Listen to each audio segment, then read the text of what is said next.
Bonjour à tous, j'espère que vous allez bien. On se retrouve aujourd'hui pour réaliser une jolie petite fleur de douche au crochet. C'est un modèle super facile et rapide à confectionner. Dans ce tutoriel, je vais vous montrer comment réaliser cette jolie fleur de douche. Vraiment très rapide à confectionner. Vous allez pouvoir l'offrir, l'utiliser pour vous-même ou encore, si vous vendez vos créations, pouvoir en réaliser quelques-unes pour les revendre sur vos stands, vos boutiques en ligne ou autres. Pour réaliser ce tutoriel, j'ai donc utilisé mon fil Agua de chez Loupation. Les pelotes ici ne sont pas étiquetées parce que j'avais reçu les échantillons au préalable et je me suis donc empressée de vous proposer cette jolie fleur de douche avec.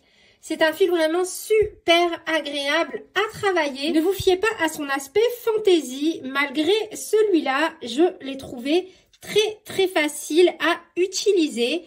Le modèle que je vous propose aujourd'hui a donc subi un petit blocage. Donc là, tel que vous voyez, ma jolie petite fleur de douche, elle est passée à la machine à laver. Bon, programme délicat.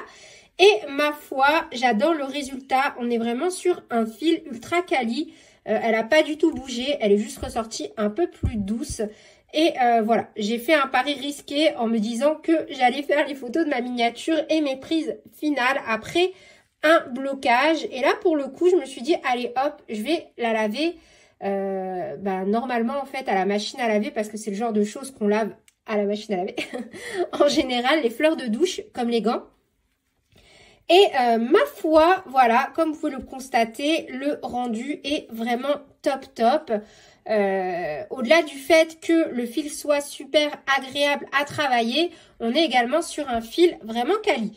Donc pour ma part, j'ai utilisé la couleur grège, j'ai utilisé 2 pelotes et je vous propose également donc de me dire en commentaire dès à présent quels sont les prochains tutoriels que vous souhaitez que je vous fasse avec ce fil pour venir terminer donc ma deuxième pelote. Vous pouvez bien évidemment donc retrouver l'intégralité du matériel directement dans la description de cette vidéo ou à l'écran. Et pas de panique si vous souhaitez adapter votre matériel. Je vous laisse également en description de cette vidéo un tutoriel en pas à pas qui vous explique donc comment adapter n'importe quel tutoriel au crochet à votre façon de travailler et surtout à votre matériel. Si vous souhaitez utiliser seulement une pelote pour venir réaliser cette jolie petite fleur de douche, je vous laisse vous rendre en fin de vidéo où je vous donne du coup une astuce pour ne mettre qu'une seule pelote à l'intérieur donc de votre ouvrage.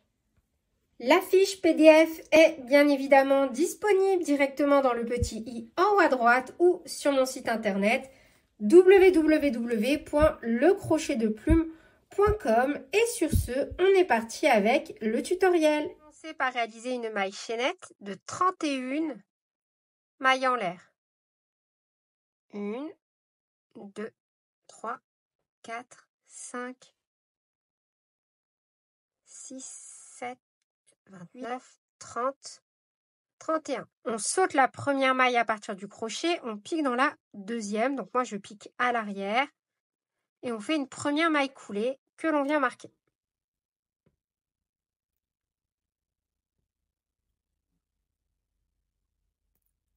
Donc au total, on fait 30 mailles coulées. Donc là, on en a fait 1, 2, 3, 4, 5 et 30. Donc hop, on vient unir nos deux bords comme ceci. Vous voyez, on va unir de la dernière maille coulée dans la première maille coulée. Donc on pique dans la première maille, là où on a mis notre petit marqueur. Et on fait une maille coulée. On vient donc de réaliser la tâche de notre petite fleur de douche. Ensuite, on vient réaliser 4 mailles en l'air. 1, 2, 3 et 4. Et toujours donc au même endroit, là où on est venu unir Pour former l'attache, on pique dans cette même maille et on fait une maille coulée. On vient donc de former un autre petit anneau. Vous voyez, comme ceci. Vous voyez, on a donc la partie de la petite boucle ici et l'autre partie ici. On va commencer par travailler toujours seulement dans le petit anneau, mais d'un côté de l'attache. Donc on commence par faire une maille serrée, une maille en l'air qui compte comme notre première bride, et on vient mettre un petit marqueur.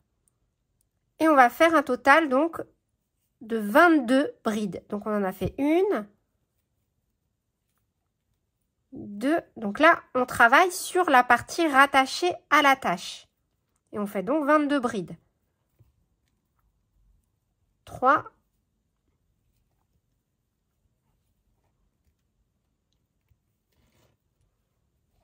4,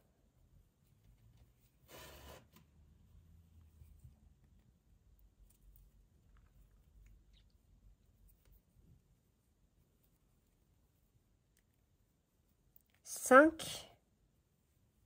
Donc là, j'ai réalisé 22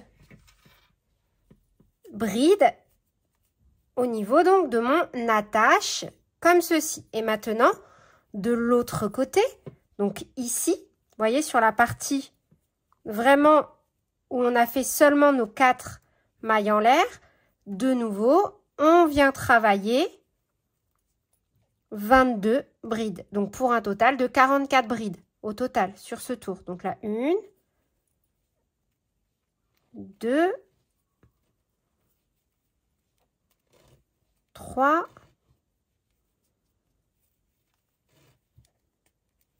4. Et là, du coup, une fois donc qu'on a fait nos 22 brides de chaque côté, qu'on a donc 44 brides, là où on a notre petit marqueur, on va venir faire directement une première bride. Donc c'est là où il va falloir être concentré et ne pas rater à chaque fois 2 mailles.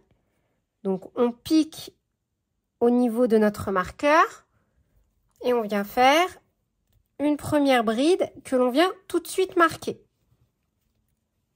Et on va faire tout simplement 4 brides dans chaque maille du rang précédent. Donc dans la même maille. Donc là, hop, n'hésitez vraiment pas à tirer au fur et à mesure. On fait 3 brides supplémentaires. 1, 2,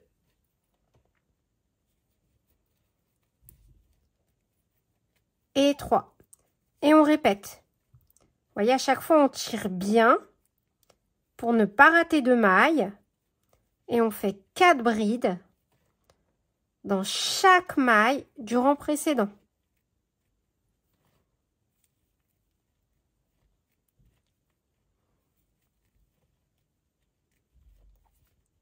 Vous voyez, on tire bien pour bien voir apparaître à chaque fois la maille.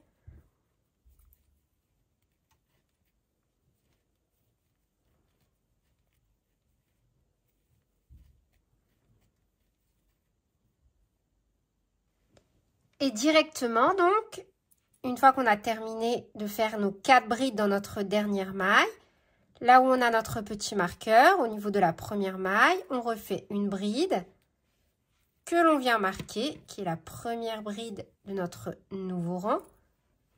Et au même endroit, on vient tout simplement refaire 3 brides supplémentaires.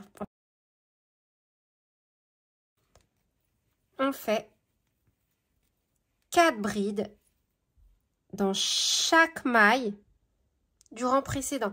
Si vous avez du mal à piquer dans les mailles, vous pouvez piquer entre les brides. Il n'y a aucun souci. Le rendu visuellement sera le même. Donc voilà.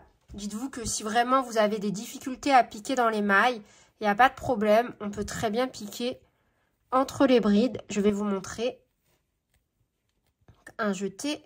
Donc là, j'ai travaillé au niveau hop, donc de cette bride-là. Et là, là, un jeté. Et cette fois-ci, au lieu de piquer donc dans la maille, je vais venir piquer entre les 2 brides. Vous voyez?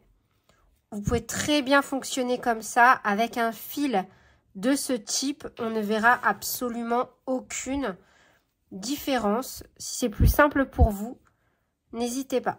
Voilà, je trouve que ça peut quand même vachement faciliter le travail. D'ailleurs, je pense que je vais finir ce rang de cette façon-là, moi aussi. Hop.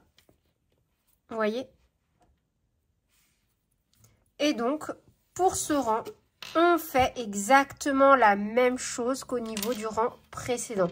Moi, j'aime déjà beaucoup le rendu. Je trouve ça trop, trop cute. Et là, en ayant fonctionné comme ça avec la tache, vous voyez, elle est bien centrée, bien au milieu. On a vraiment un joli modèle avec un très, très beau rendu. Donc, on refait 4 brides dans chaque maille du rang précédent ou entre chaque bride. Vous voyez là, hop, j'avais fait entre ces deux-là. Ensuite, on peut refaire comme ça. Honnêtement, avec un fil de ce type, on ne va pas du tout voir la différence. Voilà. Après, là, ce qui compte, c'est aussi que vous arriviez à aller au bout de votre ouvrage, que ce ne soit pas la croix et la bannière pour le faire. Donc, n'hésitez pas à vous faciliter la vie. Donc, on termine ce rang avec 4 brides dans chaque maille et on se retrouve juste après. Et on termine donc forcément par une maille coulée au niveau de la première maille du rang en cours. Une maille en l'air, on coupe notre fil.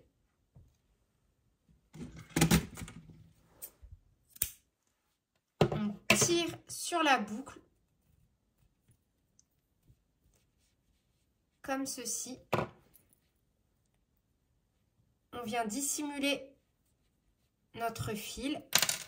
Et voilà pour le résultat. On a une superbe fleur de douche. Moi, j'adore, ne serait-ce que la texture ou autre. Enfin, je trouve ça trop agréable. Enfin, ça sent que c'est de la qualité. De toute façon, pour le début de mes prises, ce que je vous propose, c'est que je vais tout simplement le laver. Comme ça, en tout début de vidéo, quand je vais faire l'introduction, je vous donnerai un avis, même avec le blocage effectué. Voilà. Pour la petite astuce, donc pour utiliser simplement une pelote au lieu de 2, je vous recommande de réaliser un total de 16 brides lorsque l'on vient réaliser les 22 brides de chaque côté des 4 mailles en l'air. Le rendu sera peut-être un peu moins dense, mais à ce compte-là, une seule pelote suffira pour réaliser votre petite fleur de douche. Et voilà, c'est tout pour cette vidéo. J'espère qu'elle vous aura plu. Sur ce, je vous fais plein de bisous. Prenez bien soin de vous et à très bientôt pour de nouveaux tutoriels. Salut!